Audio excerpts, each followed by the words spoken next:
Hey guys, today Caveman try understand OPEC, and Caveman already feel brain melt.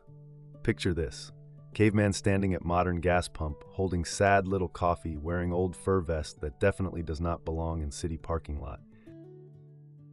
Caveman watch glowing numbers climb like cursed cave symbols, pump moving slow, very slow, but price climbing like goat escaping wolf. Caveman stare at screen, screen stare back. Then tiny banker man in polished shoes, standing next to shiny metal car that look like beetle with attitude, casually says something that nearly breaks Caveman brain. He says, oil markets reacting to OPEC expectations. Brother, Caveman came here for fuel, not wizard sentence. Now Caveman back in cave later that night, sitting by fire, drawing angry circles in dirt with stick, trying to explain to tribe why chariot juice suddenly costs more. Wife folding arms, child chewing root, even pet cave lizard looking disappointed. Cavemen say apparently price go up because robe men and suit men in giant meeting room decide how much black juice come out of earth. Wife blinks slow, very slow. That blink say many things, none of them good. If you learn this, you end up cold broke and alone in mud pit. Before you sit comfy on mammoth skin, smash like button and hit magic subscribe stick, but only if what Caveman say make you smile or think. Tell Caveman in comments, where your cave, what moon time. Now grab your stone seat, hold on to your beard, and let's walk into the firelight of today's hunt. Because whole disaster start with simple caveman belief. If ground's still full of oil, why fuel price act like angry mountain spirit? In cave days, if berry bush full, berries cheap. If mammoth many, tribe feast. Supply up, price down. Simple, honest caveman logic. But modern world not built on caveman logic. Modern world take one black sticky liquid, then mix it with politics, shipping routes, wars, billionaires, traders, nervous governments, and men who speak in phrases like production guidance. So caveman made promise to self. No more nodding politely at gas station like confused goat. Today, caveman hunt truth. What is OPEC? Why whole world panic every time it clears throat? And how can a bunch of countries sitting around table make caveman wallet feel like it got clubbed with stone? Caveman about to find out. And honestly, caveman little afraid of answer, but hunt must continue. So caveman begin hunt for answer the only way caveman knows how. Caveman ask questions, many questions. First, caveman ask banker man from gas station. Caveman say, what is this OPEC creature you speak of? Banker adjust tiny glasses and say, OPEC is an intergovernmental organization of petroleum exporting countries coordinating production policy to influence global oil markets. Caveman stare, not respectful stare, empty stare. The kind of stare when brain leaves body and goes to lie down near river. Cavemen say, banker speak many words, cavemen understand none of them. So caveman leave banker and go ask someone wiser. Elder. Elder sits by fire stirring pot like he has witnessed every mistake a human can invent. Caveman ask, Elder, what is OPEC? Elder sigh, long sigh. The sigh elders use when stupidity returns for another visit. Then elder says, imagine many desert tribes all sit on giant wells of black water. This water powers the machines of the world. If each tribe pumps as much as possible at the same time, too much oil floods the market and price falls. So the tribes meet, talk, argue, and decide how much oil should leave the ground. Now caveman understand. OPEC is not one king. OPEC is many oil tribes sitting around one very serious table. The full name is Organization of the Petroleum Exporting Countries. Big name, but idea simple. It is a group of countries that produce and export large amounts of oil, and they coordinate how much they pump in order to influence the global oil market. Why do they do this? Because oil price matters enormously to them. For many of these countries, oil is like the mammoth herd that feeds the entire village. Government budgets depend on it, jobs depend on it, infrastructure depends on it. Sometimes even political stability depends on it. When oil prices fall too low, their national income drops. That means less money for everything from roads to public programs. So instead of each country pumping oil blindly and hoping for the best, these producers sometimes coordinate. They meet, they discuss the market, and they agree on production targets, how much oil each member should pump. This is where Caveman's eyebrows climbed up his forehead, because Caveman realized something important. These meetings are not friendly tea parties. Every country at that table has its own needs. Some want higher prices quickly because they need more revenue. Some want to pump more oil because they need to grow production. Some have spare capacity and can increase supply easily. Others cannot. So the meetings involve negotiation, compromise, and sometimes tension. In other words, OPEC meetings are basically giant tribe council gatherings about black juice. And when those meetings end, the world pays attention. Because if the group agrees to pump less oil, the market may expect tighter supply. If they agree to pump more oil, the market may expect greater supply. And when expectations change, prices often move. But Caveman soon learned another surprising truth. OPEC does not control all the oil in the world. That discovery shocked Caveman like cold river splash. There are many oil-producing countries outside OPEC. Some compete, some cooperate, some watch from distance. So OPEC has influence, but it does not control everything. The global oil market is bigger and more complicated than any single group. Still, when OPEC speaks, the market listens.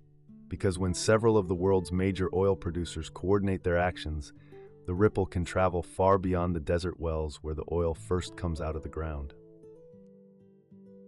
Caveman now understood the first piece of the puzzle. But a new question immediately appeared in Caveman's brain. If OPEC is only one group among many producers, why does the entire modern world react like thunder just rolled across the sky every time OPEC holds a meeting?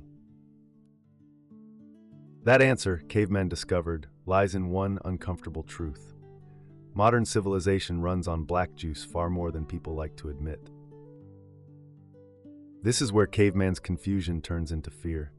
Because once Caveman understands what OPEC is, Caveman asks the next obvious question. Why whole world care so much?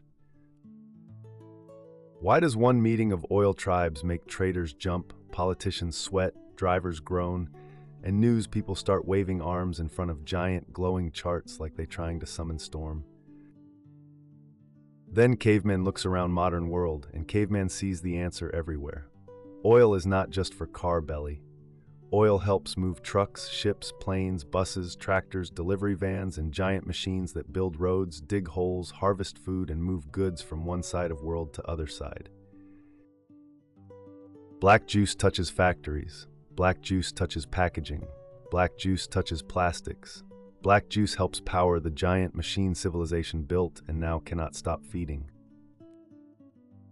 Caveman stand in grocery cave one day and suddenly feel betrayed. Plastic bottle, oil cousin. Snack wrapper, oil cousin. Delivery truck bringing food, oil direct family. Even fertilizer, transport systems, and all the long chains that get food from farm to shelf often feel the pressure of energy prices. So when oil price moves sharply, it can send little pain ripples through many other parts of life. That is why Tribe cares. Not because everybody reads energy reports before sleep, because they feel it. At gas pump, at grocery store, in shipping costs, in business expenses, in inflation, in the general mood of people trying to survive without screaming in parking lot. Caveman sees this clearly at fuel station.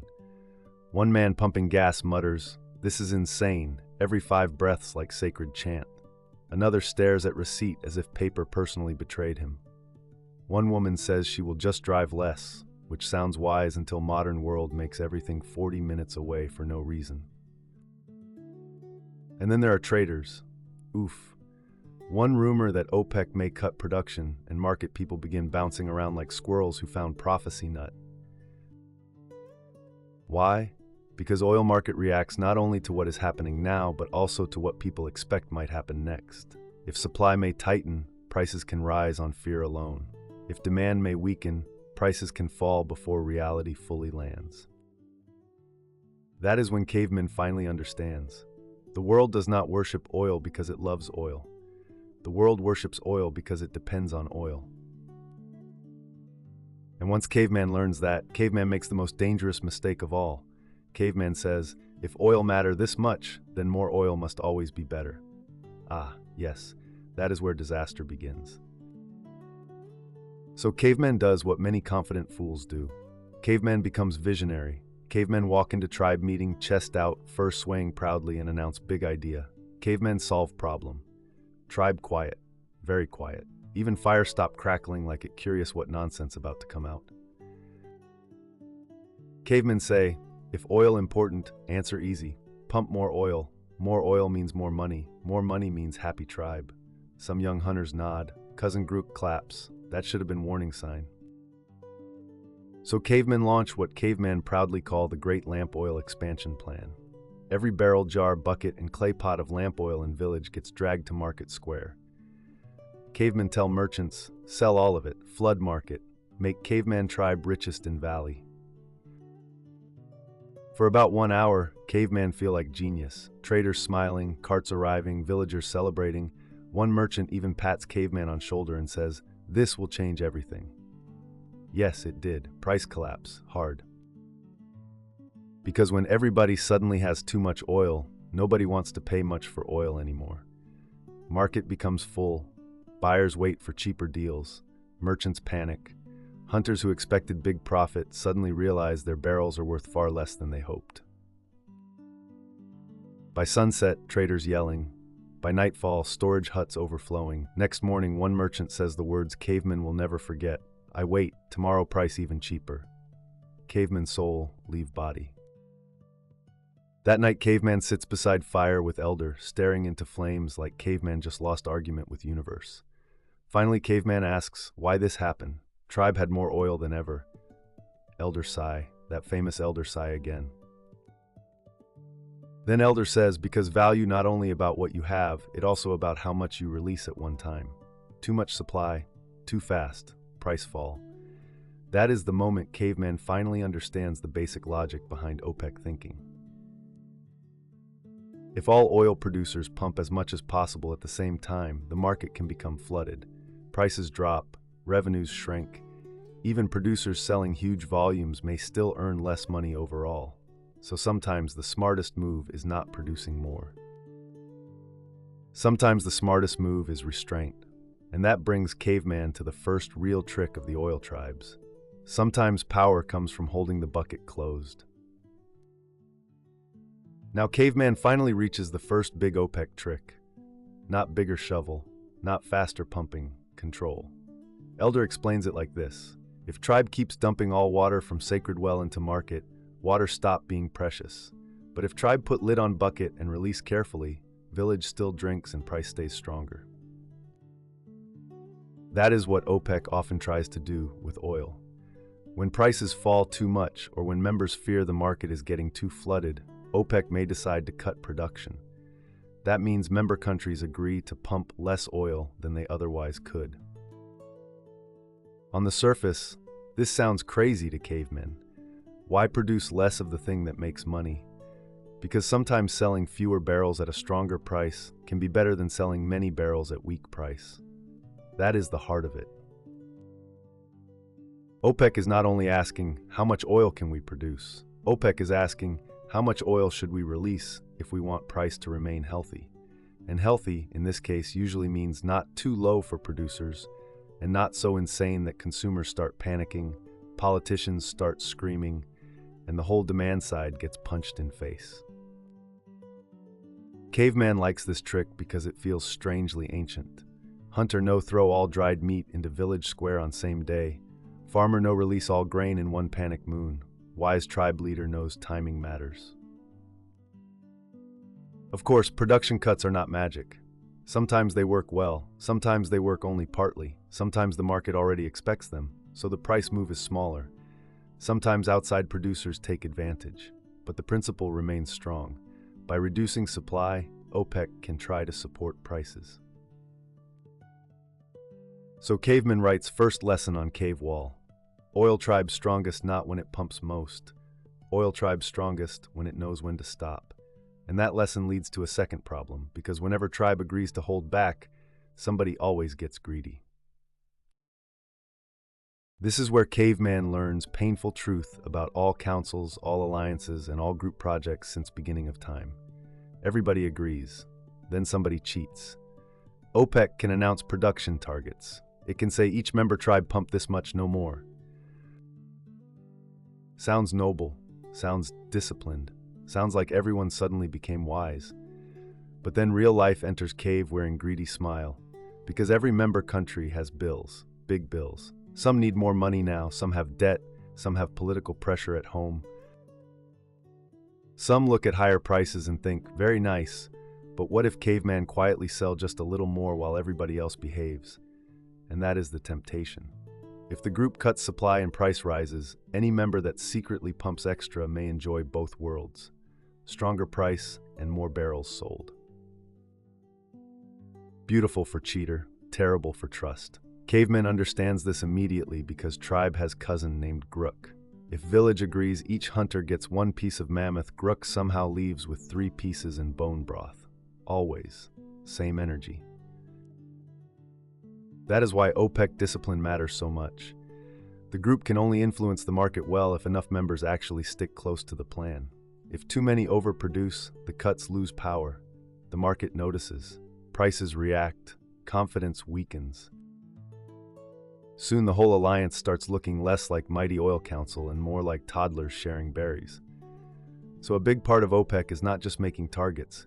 It is managing obedience, watching output, pressuring members, renegotiating, trying to keep the tribe together without open civil barrel war. And once Caveman learns that, Caveman understands something important. OPEC's power is real, but it is never automatic. It depends on discipline, trust, and the ancient miracle of human beings resisting greed for longer than 5 minutes. Which brings Caveman to next lesson. Even if every member behaves perfectly, OPEC still cannot control everything. At this point, Caveman begins thinking OPEC is unstoppable. A group of oil tribes controlling supply, moving markets, making gas station numbers jump like frightened rabbit. Cavemen start imagining giant throne made of oil barrels where OPEC elders sit and pull giant levers labeled price up and price down.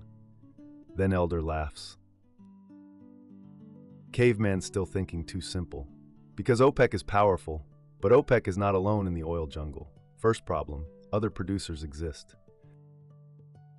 There are many countries outside OPEC that also pump large amounts of oil. If OPEC cuts production to support higher prices, those outside producers may increase their own output to grab more market share. It is like tribe agreeing to hunt less mammoth, only to watch neighboring tribe bring home bigger herds. Second problem, demand moves. Oil demand depends on how the global economy is doing. When economies grow, people travel more, factories produce more, goods move more, and oil demand rises. When recessions hit, activity slows, trucks drive less, planes fly less, factories slow down, demand weakens. Even if OPEC manages supply carefully, weak demand can still drag prices downward. Third problem, technology changes the game. One day, Caveman hears about something called shale oil. This is when new drilling technologies unlock oil in places previously too difficult or expensive to reach. Suddenly, production increases in regions that were not major players before. Markets shift, supply flexibility changes, OPEC must adapt again. Caveman scratches head. So the oil market is not just one tribe controlling a single well. It is a giant global system. Producers, consumers, technology, politics, economies, wars, shipping routes, weather, expectations, all interacting like chaotic dance around giant fire. OPEC is one of the biggest dancers, but it is still part of the dance. And once Caveman understands that, Elder reveals one more twist. Because sometimes OPEC invites even more dancers to join the circle. Just when Caveman thinks the story is complete, Elder drops another surprise into the fire. OPEC not always hunt alone, Caveman tilt head. Because if controlling supply together is powerful, imagine what happens when even more oil tribes join the plan. That is where something called OPEC Plus enters the story. OPEC Plus is basically a bigger alliance. It includes the original OPEC members, plus several other major oil-producing countries that cooperate with them on production decisions. The most famous partner in this expanded hunting party is Russia, along with a few other producers that are not officially inside OPEC, but still participate in coordinated output discussions. Why do this? Simple. Because the oil market is enormous. If OPEC cuts production, but large outside producers pump freely, the effect of the cut becomes weaker. But when additional producers cooperate, the influence grows. More barrels involved, more coordination, bigger signal to the market. Caveman understands this immediately. One hunter withholding meat changes little. 10 hunters withholding meat changes village dinner. But 20 hunters acting together? Now the entire valley feels it. That is the logic behind OPEC+. Countries with different politics, different economies, and different strategies sometimes sit together and try to manage production decisions collectively. The meetings can be complicated. Agreements can take time. And sometimes the alliance itself faces tension. But when cooperation holds, the group can influence global supply expectations more strongly than OPEC alone. And here's the part that makes markets twitch. Sometimes just the announcement of a coordinated cut or increase is enough to move prices. Traders hear the signal and immediately start adjusting expectations about future supply. Caveman finds this part both fascinating and slightly terrifying, because it means the oil market does not just react to barrels already flowing, it reacts to what powerful producers say they plan to do next.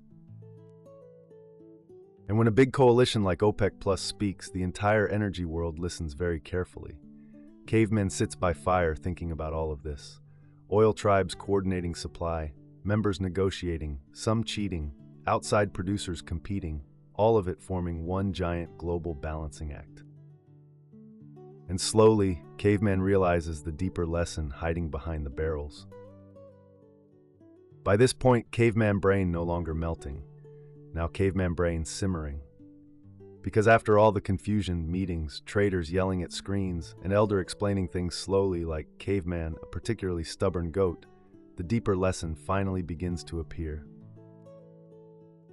OPEC is not really about oil. Oil just happens to be the thing in the barrel. What OPEC is really about is discipline. Think about it. The easiest thing for any producer to do is pump as much oil as possible right now. More barrels today means more immediate money. But when everyone thinks like that at the same time, the market floods and prices collapse. That hurts everyone. So OPEC exists partly to stop producers from acting on pure short-term greed. It is a system built around restraint. And restraint is something humans have struggled with since Caveman first discovered fermented berry juice. But OPEC also teaches something else. Power is often collective. One country acting alone cannot move the global oil market very much. But when several major producers coordinate, their influence grows dramatically. The market begins to pay attention. Expectations shift, traders react, governments listen. That is why OPEC meetings matter, not because the room is magical, but because cooperation changes scale. Caveman sees this clearly now. Oil market is giant balancing act between supply and demand. Too much oil and prices collapse. Too little oil and economies panic. Producers want higher prices. Consumers want lower prices. Somewhere between those two forces lies the constant negotiation that defines global energy markets. OPEC simply sits near the center of that negotiation. Sometimes it succeeds, sometimes it struggles. Sometimes the market listens, sometimes the market ignores it. But the group remains one of the most important voices in the conversation about how much oil the world receives and at what pace. Elder says something that Caveman writes carefully on Cave Wall. Markets are not controlled by strength alone. They are controlled by coordination. Caveman nods. Finally, the whole oil puzzle begins to make sense. But before Caveman ends this strange journey through the world of black juice and global politics, there is one last truth Caveman must admit. Even if you never pump a single drop of oil, this story still affects you. So after all this hunting, arguing, learning, and embarrassing caveman mistakes, Caveman finally understands something important. OPEC is not magic. It is not secret wizard council controlling planet with giant oil joystick. It is simply a group of major oil-producing countries trying to manage something incredibly valuable and incredibly volatile. They coordinate supply, negotiate production levels, and sometimes cooperate with other producers to keep the market from swinging wildly between feast and famine. Sometimes they succeed, sometimes the market pushes back, sometimes new producers appear, sometimes demand weakens, sometimes geopolitics shakes the whole system like angry thunder god. But through all of that chaos, one truth stays the same. Oil remains one of the most important resources powering the modern world. And when countries that produce a lot of it sit down together and decide how much to pump, the entire planet listens. Caveman now understands why that tiny banker sentence at the gas station caused so much confusion. Markets reacting to OPEC expectations. At the time, Caveman thought it was wizard language. Now Caveman knows it simply means this: people are trying to guess what the oil tribes will do next. And that guess can move prices before the oil even leaves the ground. Cavemen look back at gas pump numbers now with slightly less rage. Still some rage, but less. Because Caveman finally sees the bigger picture. The oil market is a global negotiation between producers, consumers, technology, and politics. OPEC is one of the main players in that negotiation, but it is not the whole game. And that, dear tribe, is how OPEC actually works. Now Caveman must return to cave and apologize to wife for blaming global energy markets for burnt dinner last week. Before you leave Fire Circle, remember to smash like button and hit the magic subscribe stick so Caveman Tribe can grow bigger and wiser. Because next time Caveman will try to explain another strange modern mystery. Until then, Caveman wish you warm fire, full belly, and slightly cheaper gasoline. Ooga booga.